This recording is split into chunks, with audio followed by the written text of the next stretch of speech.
गुरुर्ब्रह्मा गुरुर्विष्णु गुरुर्देवो महेश्वर गुरुर्साक्षात् परब्रह्म तस्मै श्री गुरवे नमः।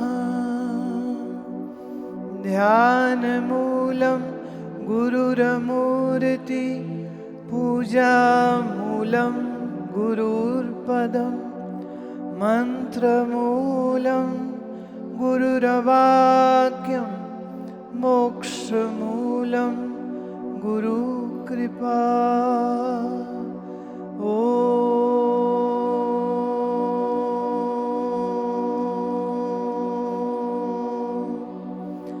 शांति शांति शांति।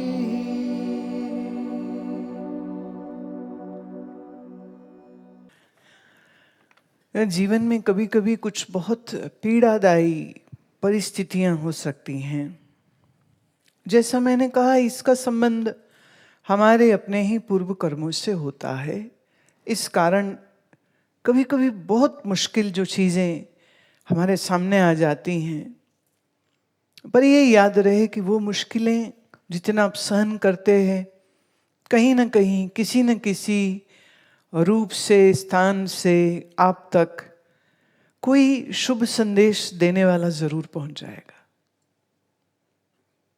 मैं एक बच्ची का पत्र पढ़ रही हूं। डिप्रेशन है क्योंकि माँ बाप का दिया हुआ डिप्रेशन। कारण माँ को बेटा चाहिए था और ये बेटी हुई।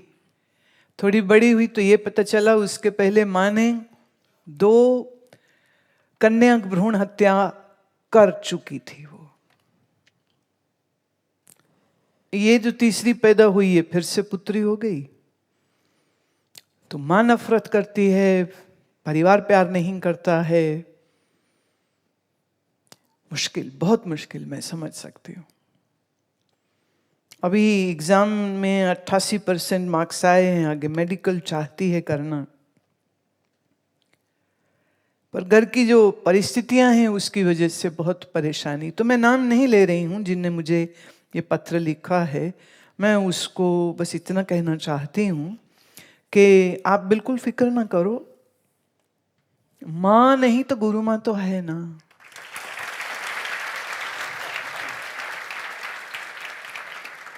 और आपको मेडिकल करनी है तो मेरा पूरा सपोर्ट रहेगा आपको, चाहे वो पैसे से हो, चाहे गाइडेंस में हो, चाहे जो भी। अपनी परिस्थितियों पे मूर्ख रोते हैं, पर जो समझदार होते हैं वो अपनी परिस्थितियों से ऊपर उठ जाते हैं। कैसे?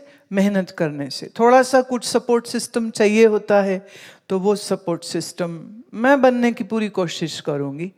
और मुझे उम्मीद है, क्योंकि इसकी हैंड राइटिंग बहुत सुंदर है, तो इसका मतलब ये बहुत आर्टिस्टिक दिमाग की लड़की है, क्रिएटिव है।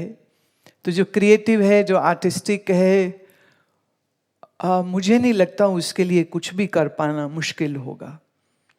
और बाई चांस मैं हमेशा ये बोलती हूँ कि ये भी ज़रूरी नहीं कि आप MBBS ही करें। अगर बाई चांस किसी का नीट क्लियर नहीं होता है तो there are other options are also there.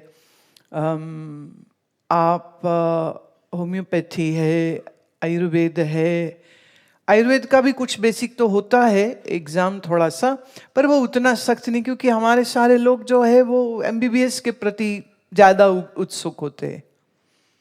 और मेरी समझ ये है कि जितनी गहराई से मदद एक आयुर्वेदाचार्य किसी की कर सकता है, एक एलोपैथ डॉक्टर, एक surgeon, transplant, emergency surgery, accident, strokes, ऐसी स्थिति में डेफिनेटिवली एलोपैथी बहुत अच्छा काम करती है। लेकिन जिन कारणों से बीमारी आती है, आयुर्वेद उन कारणों पे काम करता है।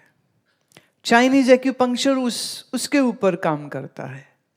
और मुझे खुशी है ये बताते हुए में कि बहुत जल्दी जो यहाँ पर एक्यूपंक्चर पर रिसर्च हुई है इन पिछले 5 सालों में, उसको एक कोर्स का फॉर्मेट बना करके, जिनका बेसिक BMS या MBBS या फिजियोथेरेपी का डिग्री होगा, उनके लिए ये कोर्स ओपन किया जाएगा। क्योंकि पढ़ाने वाले लोग उतने हैं नहीं। अब हर आदमी चाइना जाके तो सीख नहीं सकता है। अपने यहाँ कुछ एक कॉलेजेस में इंट्रोड्यूस हुई है, लेकिन जितना एडवांस रिसर्च चाइना में इस पर हुआ है, उस नॉलेज को जो हमारे शिष्यों ने यहाँ सीखा जाना और प्रैक्टिस कर रहे हैं, वो उसको दूसरों तक पहुँचाने की पूरी चेष्टा जो है वो रहेगी। इसलिए अगर सेवा का प्रकल्प कोई लेना चाहता है जीवन में, डॉक्टर होकर के, तो बहुत अच्छी बात है, बहुत अच्छी बात है। पर अपने अपने हालात पे रो मत। मुझे हमेशा ये बात ध्यान में आ जाती है कि जिसका जन्म होना ना, उसका हो ही जाना है। एक केस में उन्होंने अल्ट्रासाउंड कराया पंजाब में। डॉक्टर ने कहा जी लड्डू खिलाओ, लड़का है। सारा खानदान खुश। 9 महीने बाद जब डिलीवरी हुई तो थी लड़की। अब रोए सारे बैठ के। तो जब मुझे पता चला, मैंने कहा हो लेने दे इस लड़की को, बड़ी मैं ही बताऊंगी कि तुम लोगों ने क्या इसके साथ किया था। फिर वो लड़की बड़ी हुई और बहुत इंटेलिजेंट, बड़ी वाइब्रेंट लड़की। फिर किसी टाइम पे उसको मेरे से पहले किसी और ने ही बता दिया कि तेरे जन्म पे तो ऐसे ऐसे कर रहे थे ये लोग, और अब इतने खुश हैं। और वो लड़की ने पूरे फादर का बिजनेस संभाल लिया। फिर जब शादी हुई तो अपने हस्बैंड का बिजनेस पूरा संभाल लिया। तो मैंने कहा कि जिसका जन्म होना ना, उसको कौन रोक सकता है। और जो प्रकृति आपके पैदाइश में आपका इतनी सपोर्टिव होती है, आप ऐसी संशय क्यों करते हो कि वो प्रकृति आपकी जिंदगी में आपको सपोर्टिव नहीं होगी? ऐसा क्यों सोचना? ये आँख कान नाक आपके इंटरनल ऑर्गन, स्पाइन, ब्रेन किसने बनाया? प्रकृति ने। Intelligence of the nature. और नेचर को प्रोपेल कौन करता है? ईश्वरीय शक्ति। तो आसान कर देते तो हम कहते ईश्वर ने बनाया। तो इतना कॉम्प्लेक्स जो आपका फिजिकल सिस्टम है जिस ईश्वर ने बनाया, क्या वो ईश्वर आपको जीवन जीने की कलाओं को नहीं सिखाएगा?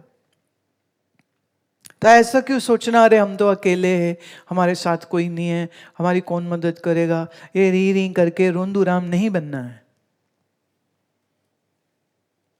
बिल्कुल नहीं बनना है। हर समस्या का एक समाधान होता है। वो मेरे से मिले कि कहीं और से मिले, ये विश्वास रखिए तुम इस संसार में अकेले नहीं हो, कभी भी नहीं, किसी परिस्थिति में भी नहीं, किसी हालात में भी नहीं।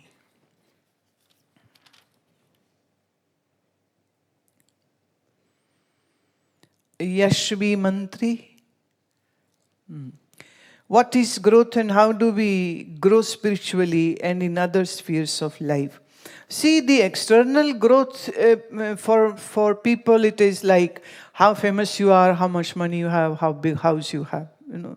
But I believe that doesn't make much sense. When we say what's the spiritual growth is this, where your mind is absolutely calm, quiet, peaceful, and your intellect is absolutely enlightened with the divine knowledge, the Vedantic Gyan, and you have a confirmed and direct experience of that eternal truth. And now you are established in your true being, and through your body, and through your senses, and through your mind. These are your tools. You create much beauty, you create much vibrancy around you, you create much joy around you, and that is, I think, a fantastic way. And say, if somebody has a very deep fire in them to share this knowledge and go more deeper into this, more deeper into this, realistically deeper into this, then they choose to be here with me so that they can dedicate their time, energies into this. And this is the space. This ashram is a space where a constant growth is being provided. All the atmosphere, learnings, teachings, classes. It's not that now the asanas are happening. When you will be gone, they'll be still continuing their practice. That is morning arti, then asana, then pranayam, then they'll have their Vedantic scriptural study. Then they do their seva, whatever is given to them. Somebody's typing my books, somebody's doing videos, somebody's on YouTube, somebody's creating the transcripts for the newer books. And in evening again we get together after our dinner. We do the arati in the Guru Mandir. And then again we have the conversation where whosoever has a question, they ask me. So it's a daily satsang happening with me every day. And then by 7:30 or 8, people go back to their rooms. After doing their chores, whatever they are supposed to do, they might meditate, they might read a book. They might listen to good music. By 9:30, 9:45, they are off to sleep because morning they have to wake up early in the morning. So every day you are growing, every day you are learning. But this might not be an option for all of you, And also, it's your destiny which will play the role. Those who are destined to be with me will be with me. Those who are destined to be a good teacher in coming future, they will be with me. They will learn, they will teach. So they'll learn and teach and learn while enjoying the whole journey. Right?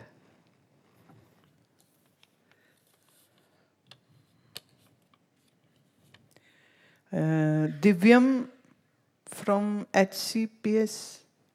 What is HCPS? Okay. Pranam Gurudev, my question is that if mind and body are different, then what is the power which keeps them together? And also, I have heard that everyone have a good and evil together. But does it affect our karma if the value is different? Number one, what connects your mind and body is the prana. The pranic energy is the binding force. It's the bridge. What happens in death? That bridge is broken. So body is lying there lifeless, and the jiva has left the body to be born somewhere at a new place, new country, God knows, to be. And sometimes they are like in a very deep sleep state, but they're not aware of who they are. So they are like in between two bodies. Nothing in between is happening. It's like when you are in a very deep sleep. And then as your karma will mature and the right time comes, you pop up in some good family. A new birth happens, a new body is given. So what propels you from one body to another is your mind and your karma. What binds the mind and body is prana. And you know what? When the death happens, the prana also leaves along with the jivatma, the individual self. That is 5 senses of knowledge, 5 senses of action, 5 prana, mind, intellect, subconscious and ego. So all together, these are the constituent of your, when we say jivatma, or should I say the false self? So this travels. So every time the physical body is a new one, and sometimes it is possible that the face also doesn't change as much. It might have resemblance. I have met some people who recognize me, and there have been some people whom I have recognized. That once upon a time they were with me in some place.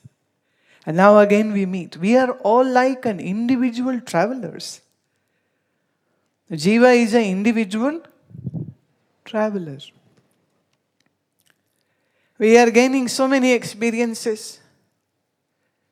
But we think this body is me, this family is mine, and this life is the only life. But that's not true. We have lived similar so many lives prior to this. And we will have many, many bodies after this too. Until we break this chain of karma and we have the highest experience of my own original self. Or should I say the God realization? That alone breaks the cycle, otherwise it goes on. परोक्ष और अपरोक्ष ज्ञान क्या है? शौर्य कुमार सिंह, मुंबई से. अरे वाह. परोक्ष कहते हैं जिसको हम आंखों से देख न सके. हमारे पास 5 ज्ञान इंद्रिय है, मालूम? कि बताऊं? आप बोल सकते हो, मुझे मैं ही भूल गई हूं शायद. नेत्र,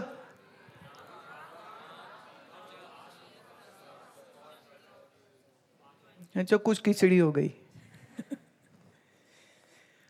इन 5 इंद्रियों से जिसको हम ग्रहण कर सकते हैं वो है प्रत्यक्ष. जैसे ये फूल है, मेरा शरीर है, ये जो कुछ तुम देख रहे हो, देख सकते हो, छू सकते हो, सूंघ सकते हो, चख सकते हो, है ना? तो जिसको आंखों से, इंद्रियों से हम देख सकते हैं उसको कहते प्रत्यक्ष, राइट? जिसको आंख, कान, नाक से हम जान नहीं सकते उसको हम कहते परोक्ष. अक्ष मैंने नेत्र, पर मैंने दूर, परोक्ष. अब जैसे कोई बोले स्वर्ग, नरक, पता नहीं, बैकुंठ, पता नहीं, शिवलोक, पता नहीं, है ना? सुना है, शास्त्र कहते. तो इसको हम कहते परोक्ष. और अपरोक्ष मतलब ना तो वो एक विषय की तरह जिसे हम इंद्रियों से देख लें, ना वो स्वर्ग और नरक की तरह जो पता ही नहीं कहाँ है और दूर है, और वो है तुम्हारा अपना आप. तुम हो, ये तुम आंखों से देखते हो या तुम्हें पता है कि तुम हो? अपने होने को तुम जानते हो या कोई और? और क्या आपका जानना कभी परोक्ष हो सकता है? जैसे कोई बोले once upon a time I used to exist. If somebody says this, that's a false statement, right? You know you are, you know you exist, and you don't need anybody to tell you whether you are or you are not. इसे हम कहते अपरोक्ष.